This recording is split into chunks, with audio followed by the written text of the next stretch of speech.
In the shadow of Dubai's glittering skyscrapers and beyond the gates of palatial compounds lies a realm few outsiders ever glimpse. A world where wealth transcends. Ordinary comprehension, where gold adorns not just jewelry, but entire rooms.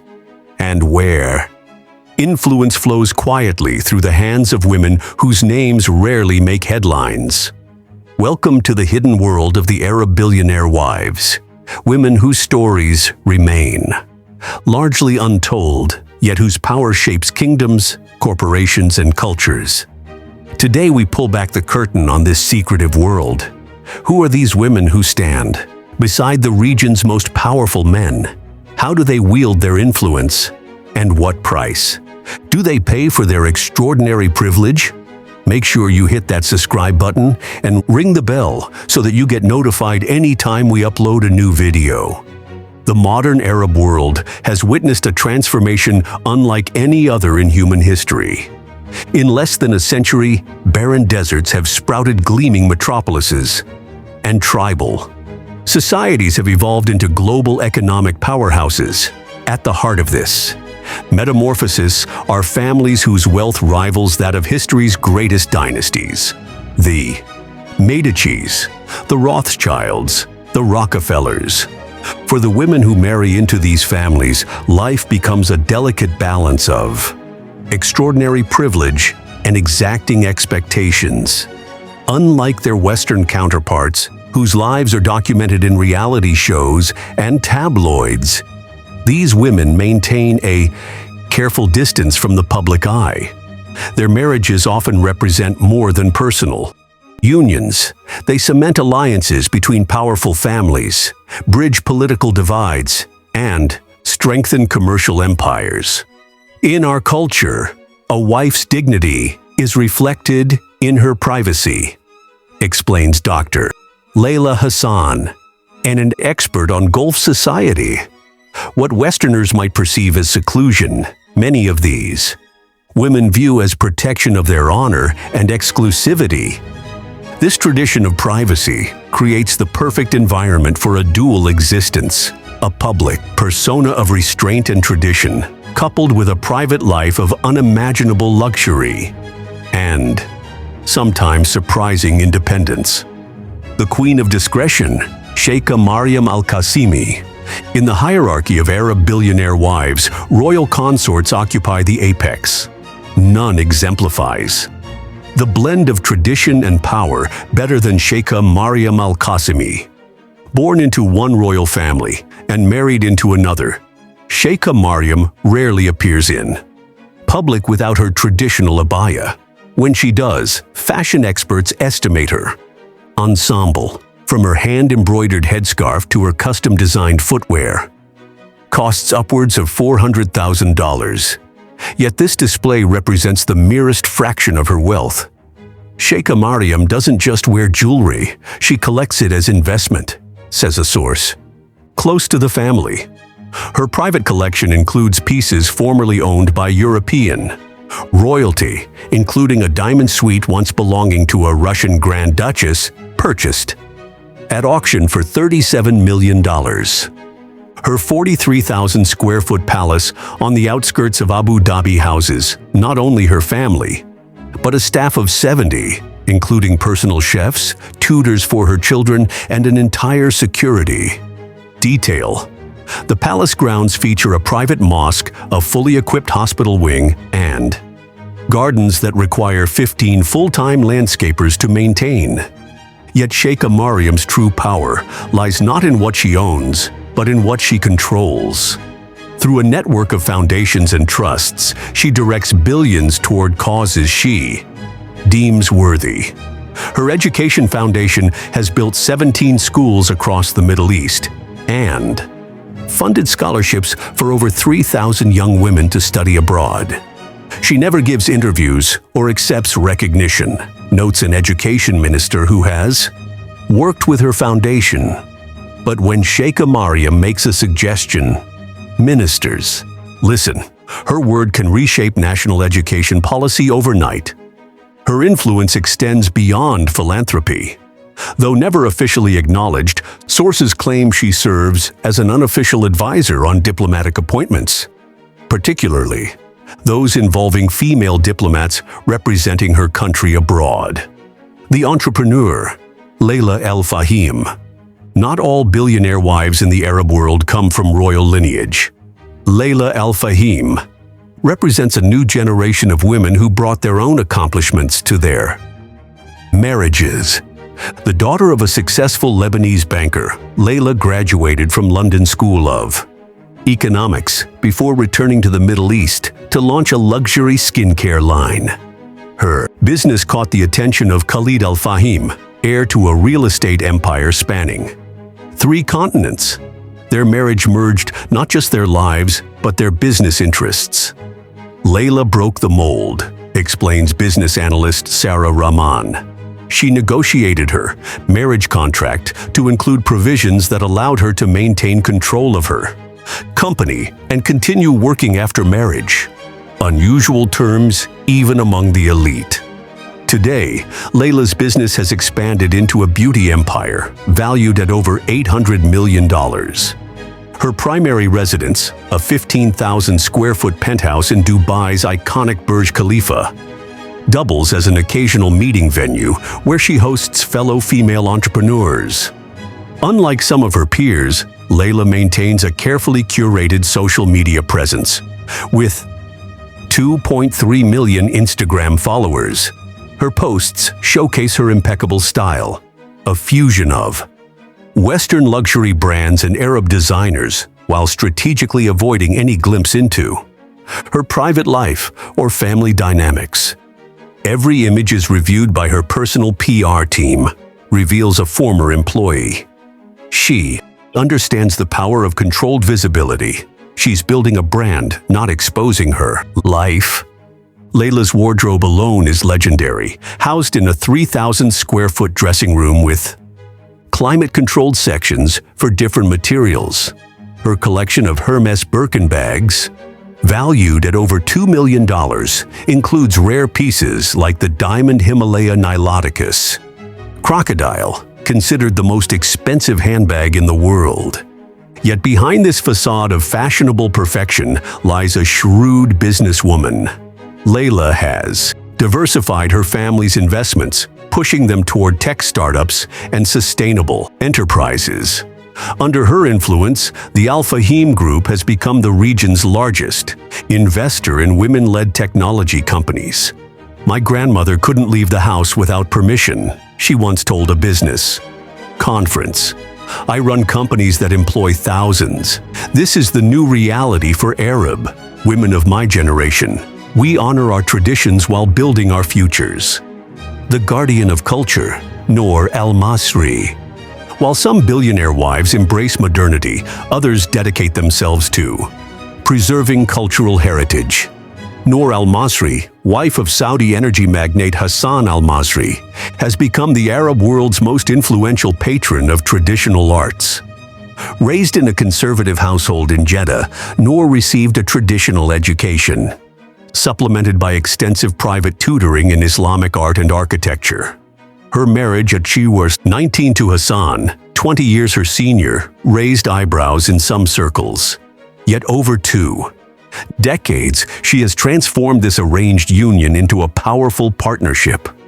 Noor understands that wealth without culture is merely consumption, says art historian Dr. Faisal Zaidi. She sees herself as a guardian of tradition in an era of rapid change. Her most significant achievement is the Al-Masri Foundation for Traditional Arts, housed in a restored 18th century merchant's home in Jeddah's Al-Balad district. With an endowment of $1.3 billion, the foundation supports traditional craftspeople throughout the Middle East, from carpet weavers in Morocco to calligraphers in Iraq. Noor's personal collection of Islamic manuscripts, valued at over $400 million, includes rare Qurans dating back to the 9th century. Rather than keeping these treasures private, she has loaned them to museums worldwide, bringing Islamic artistic heritage to global audiences. She travels with a staff of 12, including art conservators and security specialists. Notes a museum director who has worked with her. When she visits exhibitions, entire wings are closed to the public to accommodate her privacy requirements.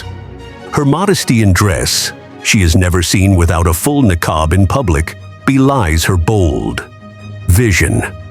Under her guidance, the foundation has established academies teaching traditional crafts to a new generation, ensuring ancient techniques survive in the digital age. Noor's influence extends to the highest levels of Saudi society. Her annual Ramadan gatherings bring together female members of the royal family, wives of government, ministers and influential businesswomen in a private setting where significant social connections are formed and nurtured. In a society where men hold formal power, these female networks represent a parallel system of influence, explains sociologist Dr. Amal Watani.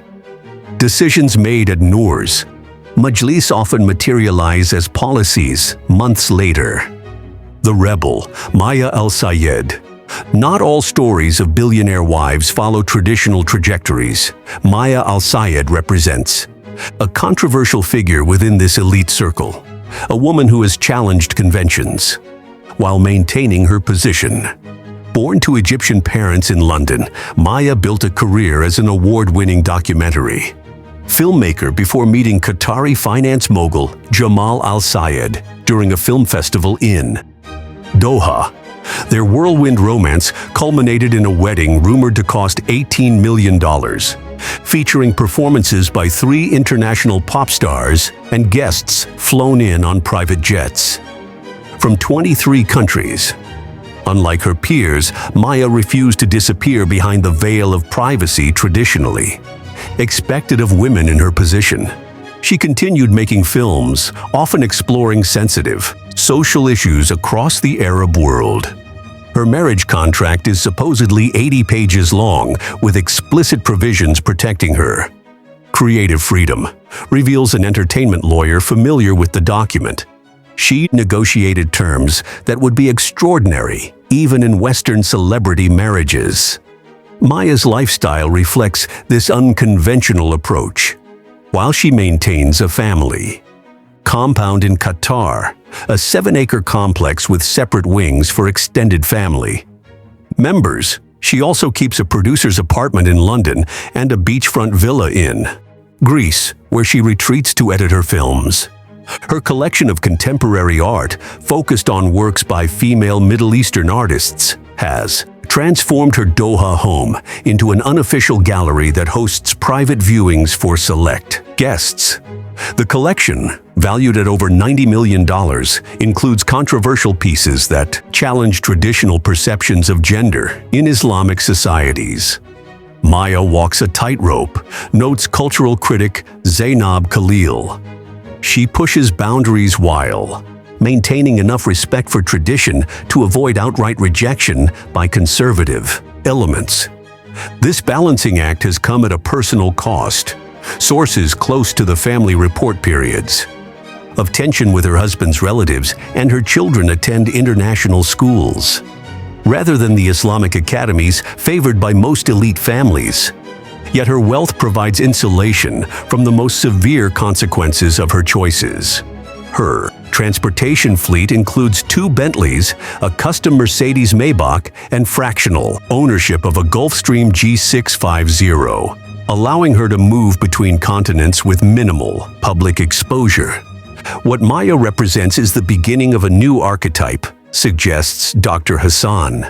The billionaire wife who sees her role not as preservation of tradition, but as catalyst for change, a dangerous position, but one made possible by the protective bubble of extreme wealth. Beyond their individual stories, these women collectively wield significant influence. Through channels rarely visible to outsiders, their charitable foundations direct billions toward causes ranging from healthcare to environmental conservation. Their investment decisions shape markets. Their patronage determines which artists thrive and which traditions endure. Even their consumer choices drive entire industries. When Sheikh Mariam was spotted carrying a particular designer handbag at a private function, the brand reportedly received orders for over 500 identical pieces from clients across the Gulf, despite a price tag exceeding $15,000. These women serve as unofficial ambassadors, explains political analyst Dr. Khalid Ibrahim. When tensions rise between nations, they maintain connections through shopping trips to Paris or children attending the same Swiss boarding schools. These social relationships sometimes provide communication channels when official ones are strained. Their homes function as unofficial embassies, hosting gatherings where business deals are initiated, marriages are arranged between prominent families, and cultural exchanges take place away from media scrutiny. Yet this extraordinary privilege comes with equally extraordinary constraints. Their lives are bound by expectations that can be suffocating despite, or perhaps because of, their gilded surroundings. Security concerns dictate their movements. Most travel with bodyguards, and their children attend schools with military-grade protection. Their phones are regularly swept for spyware, their staff vetted extensively, and their friendships limited to a trusted circle. Freedom is the luxury they cannot purchase, notes psychologist Dr. Samira Fawaz, who has counseled elite families. Many experience profound isolation despite or because of their hypervisible status within their communities. Divorce, while technically possible, carries immense social and financial implications. Prenuptial agreements often include confidentiality clauses with severe penalties for revealing family secrets, a golden handcuff that binds even after a marriage ends. The most difficult challenge for many is navigating the expectations of tradition alongside their desires for personal fulfillment. While wealth creates options unavailable to ordinary women, it also intensifies scrutiny of their choices. As the Arab world continues its rapid transformation, the role of these billionaire wives evolves as well. The younger generation, educated at prestigious Western universities and exposed to global perspectives, is quietly redefining what it means to occupy this rarefied position. They are establishing tech incubators, producing films, creating fashion lines, and launching digital platforms, all while maintaining the discretion expected of their status. Their philanthropy increasingly focuses on women's education, entrepreneurship, and economic independence, suggesting a vision for the future that expands possibilities for all women in their societies. What we're witnessing is not a rejection of tradition, but its evolution, observes Dr. Hassan. These women understand that meaningful change comes not from abandoning cultural values, but from reinterpreting them for a new era. The secret billionaire wives of the Arab world remain enigmatic figures. Their full stories, known only to those within their exclusive circle. Yet their influence on business, culture, society, and the next generation is undeniable. Behind the privacy screens and tinted those of their luxury vehicles, they are helping shape the future of one of the world's dynamic regions, one decision at a time. In a world obsessed with visibility, their power lies precisely in what remains unseen. Their stories remind us that true influence often operates beyond the spotlight. In the shadows, most consequential decisions are made.